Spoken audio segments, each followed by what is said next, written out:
Ильяс Жансүгіров, ана тілім, қадірлі бағасы алтын анам тілі. Сенімен бағаланған балан түрі, төрт бөліп түн ұйқысын жұбатам деп, сенімен әлдейлеген анам мені. Бесікте белім буып бітіскемін, сөйлесіп шешем жүнін түтіскемін.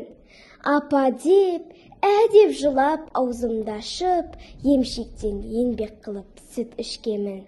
Манымды сеніменен танығамын, сеніменен қуанып налығамын. Дене ауырлап жанжалқау тартқан шақта, деп шаршап демалып шалығамын.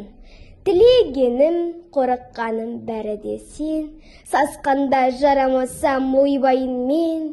Ап Кәусәр болса дағы, ұжмақтағы, тәттілікті көрмеспін сенімен.